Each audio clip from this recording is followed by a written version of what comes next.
Alors aujourd'hui on est au bout du monde, on est à l'île de Pâques.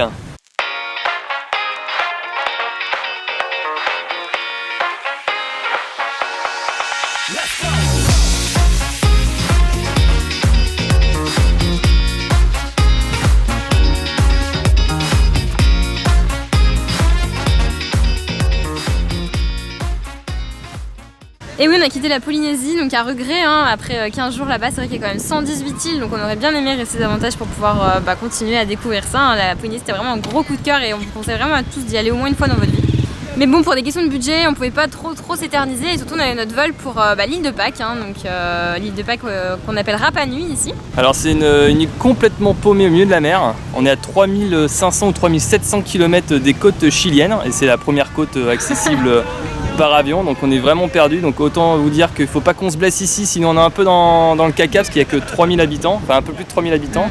Donc il n'y a pas un gros CHU, un gros centre hospitalier pour nous aider en cas de gros pépins. Donc on va être prudent. L'île de Pâques, ça appartient au Chili, donc ils l'avaient à la fin du 19e siècle. Après ils l'ont donné aux Anglais, ou les Anglais l'ont récupéré, on sait pas trop, et ils l'ont récupéré après dans les années 1950. Donc depuis 1950, c'est de nouveau une terre chilienne. Alors il y a des petites volontés d'indépendance ici, hein. Ils sont pas tous d'accord avec le fait que ça appartienne au Chili. Ici sur l'île de Pâques, il y a le parc national Rapa Nui, donc il y a tous les grandes statues qu'on connaît. Ça équivaut à un tiers de l'île et le reste appartient au Chili. Et en fait du coup les habitants d'ici, donc les Pascans ou les Rapa Nui comme ils les appellent ici, en fait ils ont que la toute petite ville dans le Garoua qui leur appartient encore, donc ça crée un petit peu des tensions, voilà. On sent quand même qu'il y a une petite volonté d'indépendance quelque part et que pour eux, les vrais habitants d'ici, c'est les gens qui sont nés ici, dont les ancêtres sont nés ici. Alors il faut savoir aussi que les origines de l'île de Pâques, en fait c'est des gens qui venaient des Marquises, donc c'est des Polynésiens à la base. Donc c'est un peu ancré polynésien, d'ailleurs quand on est arrivé on nous a dit Yolana et pas Yaohana, donc c'est un petit peu différent mais ça se rapproche du polynésien. Ici c'est la Polynésie encore, même si c'est pas les plages paradisiaques comme en Polynésie de ce qu'on a pu voir dans l'avion. C'est vrai qu'ils se revendiquent plus polynésien que chilien ici, hein. L'île de Pâques, c'est quand même l'île la plus mystique au monde, donc c'est aussi pour ça qu'on avait envie d'y aller, hein. Je pense comme beaucoup de gens, île qui est vraiment empreinte de mystère. Déjà parce qu'on se demande comment elle a été découverte, hein. Il y a différentes versions comme quoi justement les gens des Marquises, des îles Cook, etc., les premiers explorateurs seraient arrivés à la pagaie. Alors les gens qui trouvent ça un peu bizarre parce que c'est quand même, on l'a dit, à 3700 km de tout, hein, au reste de la Terre, donc on se demande comment, donc ça reste mystique, hein, la manière dont elle a été découverte. Mais elle est aussi très mystique pour tous ces énormes visages qu'on appelle les moai, ces énigmatiques statues qu'il y a disséminées un petit peu partout sur l'île. On se demande en fait comment ils ont acheminé là. Elles étaient façonnées ici, mais ils se demandent comment elles ont été ensuite portées, érigées, parce que c'est très très lourd, hein, c'est fait dans de la pierre.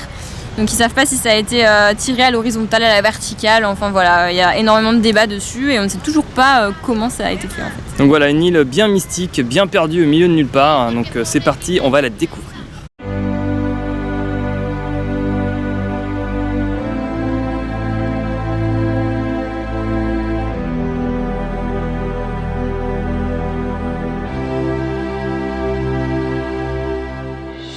Donc aujourd'hui on est parti pour marcher sur la côte ouest, donc là on nous a lâché à la plage de Anakena. Alors Anakena c'est une grande plage de sable blanc. On est parti pour 8 heures à peu près, enfin entre 6 et 8 heures, mais vu qu'on aime bien traîner pour prendre des photos, je pense que ce sera plutôt 8 heures.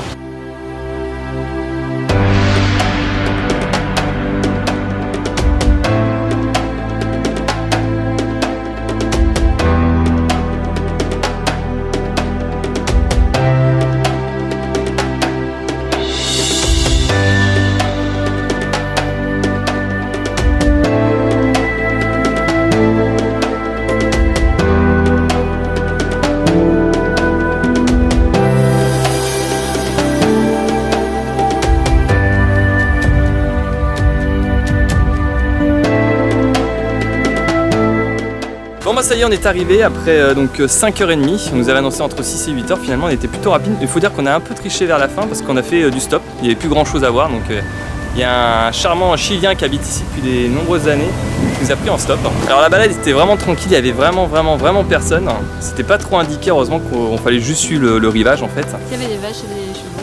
Il y avait des vaches et des chevaux. D'ailleurs Marine était un peu flippée parce qu'ils semblaient un peu sauvages, ils n'arrêtent pas de nous regarder, ils avaient des grosses cornes. Donc en plus comme à l'entrée on nous a dit qu'elle pouvait nous charger, on était un peu flippés. Mais bon ça s'est bien passé, en tout cas il n'y a pas les grosses statues à voir sur le rivage.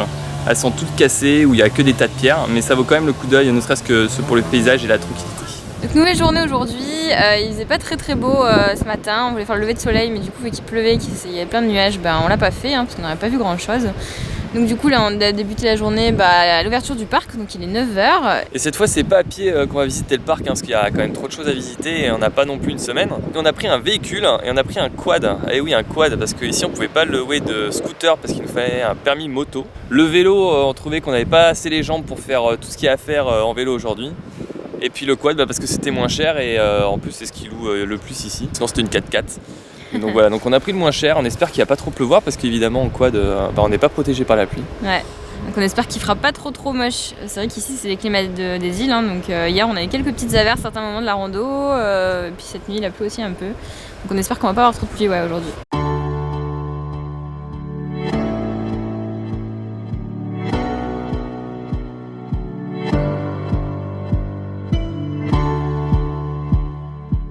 Donc à l'île de Pâques, ce qui est surtout connu, c'est ces énormes visages en pierre qu'on appelle ici les moaïs. C'est ces énormes visages qui représenteraient les anciens du clan. Donc il y en a beaucoup qui ont été un petit peu malmenés par le temps, donc il y a eu des tremblements de terre, il y a eu aussi des tsunamis, puis le temps aussi qui a fait qu'on a pas mal qui ont carrément la tête renversée sur le sol. On les a laissés comme ça, d'autres qui ont été restaurés et d'autres qu'on a juste remis sur pied sans forcément faire un travail de restauration dessus. Il y a aussi certains qui n'ont juste leur tête, donc leur visage, et d'autres qui ont encore le petit chapeau qu'on appelle le pukao. Et donc le pukao c'est rouge et en fait ce serait une ancienne coiffure masculine à l'époque. Donc là on est à l'Ahu Tongariki, alors c'est le plus grand Ahu qui ait jamais été construit, donc l'Ahu c'est un espèce de site cérémoniel où il y a une quinzaine d'imposantes statues d'eau au Pacifique.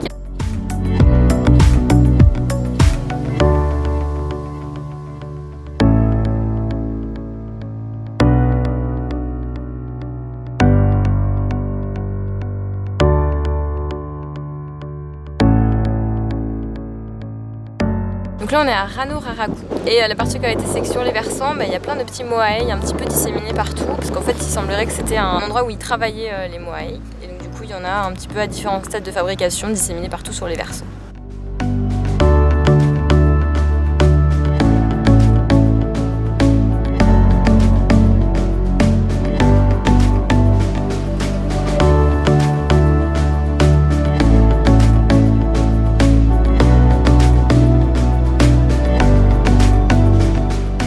On a 3 moaïs représentés. Alors ceux-là sont un peu particuliers parce qu'ils sont pas au bord de la mer, ils sont vraiment au milieu des terres et ils font face à la mer, ils sont pas dos à la mer. Alors il semblerait que ça représente les 7 explorateurs qui sont venus là la toute première fois sur l'île avant qu'ensuite toute la civilisation n'arrive derrière. Comme tous les Maoris, c'est qu'ils sont toujours tournés vers quelque chose d'astronomique. En l'occurrence là ils sont tournés vers le soleil couchant.